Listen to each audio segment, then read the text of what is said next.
Si aseguramos bajo la luz de los hechos que la conciencia está ubicada en nuestro cerebro, bien podríamos equivocarnos. ¿Cómo llegamos a esta valiosa conjetura? En 1980, el doctor en neurología John Lorber se encontraba trabajando como profesor en la Universidad de Sheffield, cuando recibió la visita de un joven que sufría de un fortísimo dolor de cabeza. Al hacerle estudios descubrió un hecho, que aún en nuestros días, es algo sorprendente. El paciente se quejaba de un persistente dolor de cabeza, no podía concentrarse, y esta incomodidad le desesperaba. El doctor John Lorber utilizó una tomografía computarizada para examinar el cerebro del alumno universitario.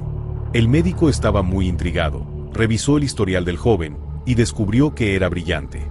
Este estudiante tenía un coeficiente intelectual de 126, llevaba una vida normal y se había graduado con honores en matemática. Cabe recordar que se considera que Einstein poseía un coeficiente intelectual de 120. Cuando Lorber le realizó la tomografía, descubrió que sufría de hidrocefalia extrema. Esto quiere decir que la cavidad de su cráneo estaba inundada por líquido cefalorraquídeo y solo contenía una delgada capa de tejido cerebral.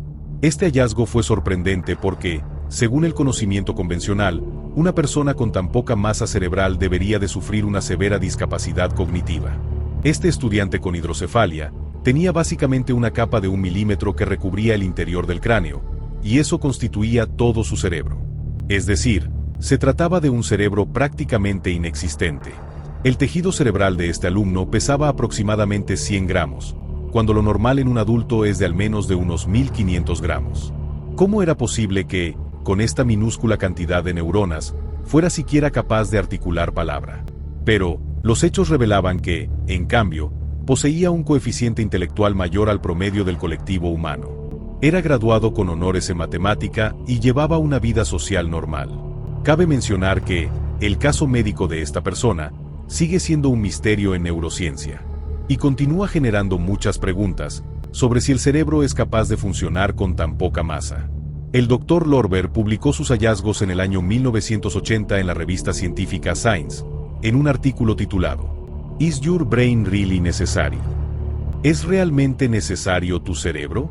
En el artículo no solamente expuso el caso del estudiante con hidrocefalia, sino de otros varios casos semejantes que vivían normalmente, sin mostrar signos de deficiencia cognitiva.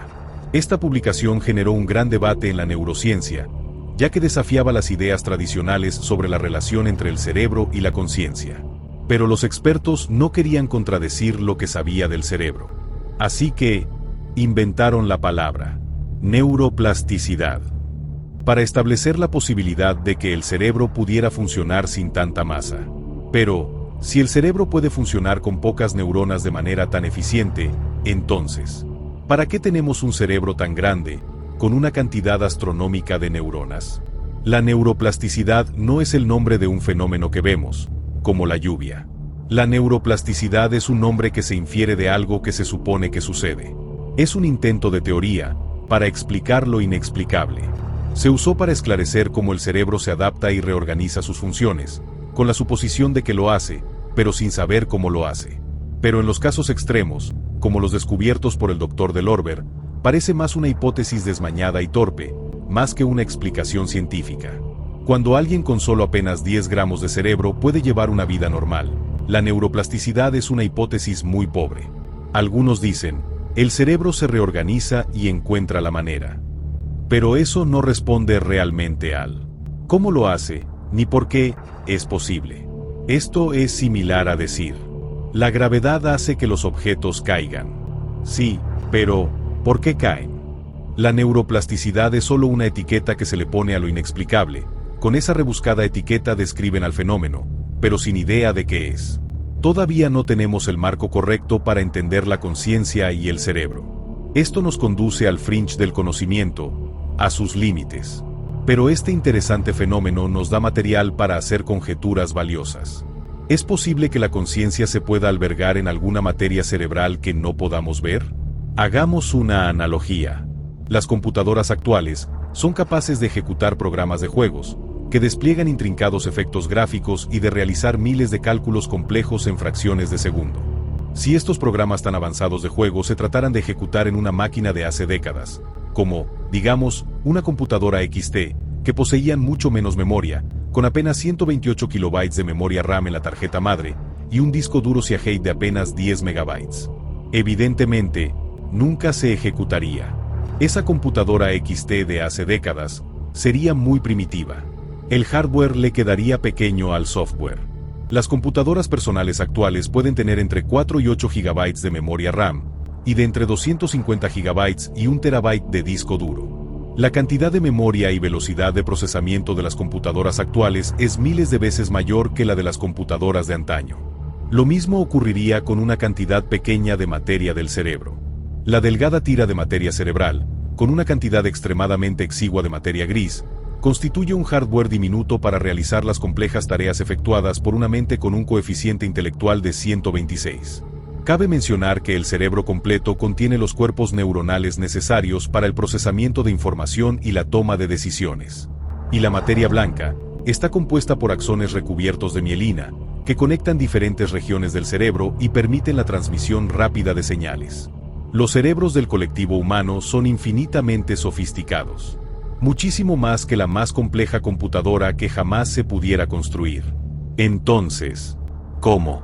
Es posible que una embarrada de neuronas realicen de manera, más que satisfactoria, las mismas tareas que un cerebro sano, repleto de miles de millones de neuronas.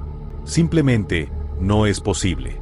Entonces, a la luz de estos hechos, la conciencia necesitaría para emerger de un extenso hardware que claramente no se puede percibir en el cerebro del estudiante con hidrocefalia. Muchos estudiosos están considerando que, debido a estos casos, nuestra conciencia puede residir fuera de nuestro cerebro. Pero, somos organismos biológicos, que necesitamos de una estructura para funcionar. En este caso, la biología trasciende el ámbito de lo observable. Ya se han descubierto fenómenos cuánticos de entrelazamiento y efecto túnel dentro de las células de los seres vivos, más específicamente, en enzimas y cloroplastos. Y continuamente, los fenómenos biológicos no cesan de asombrarnos.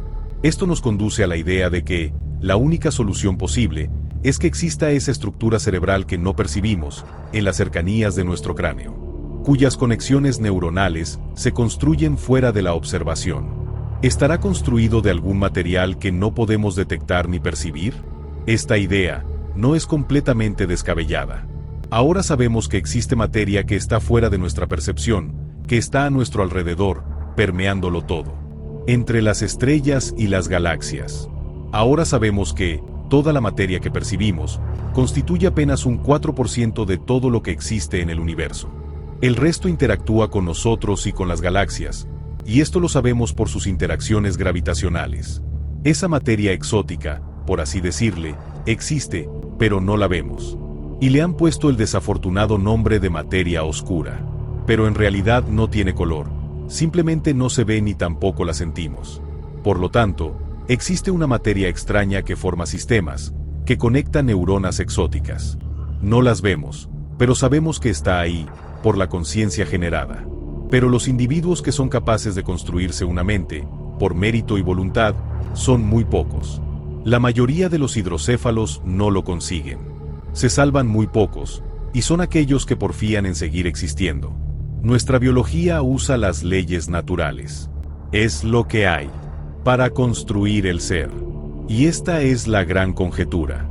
Todos nosotros, en menor o mayor grado, construimos nuestra mente, nuestra esencia, nuestro yo, o como algunos dirían, nuestra alma. Y esto es muy importante, porque, para llegar a ser, tenemos que conocernos, y al conocernos, nos construimos. Al construirnos cambiamos. Y eso sucede cuando mejoramos, cuando evolucionamos. Y esa estructura, principalmente está creciendo con nosotros. Aunque no la percibamos, ni la vean nuestros médicos. Y sucede que, en otros individuos, los menos afortunados, no crece en absoluto. El conocimiento en el límite, en el fringe, nos obliga a realizar conjeturas educadas.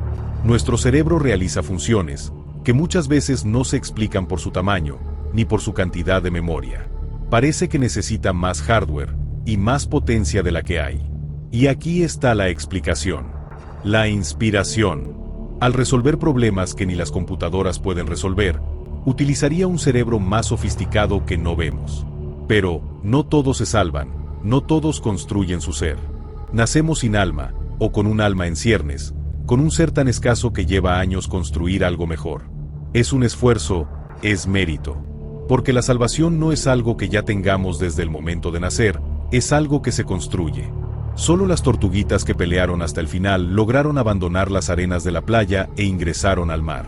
El mundo y sus interacciones son básicamente naturales y funcionan según sus leyes, aunque no las conozcamos todas.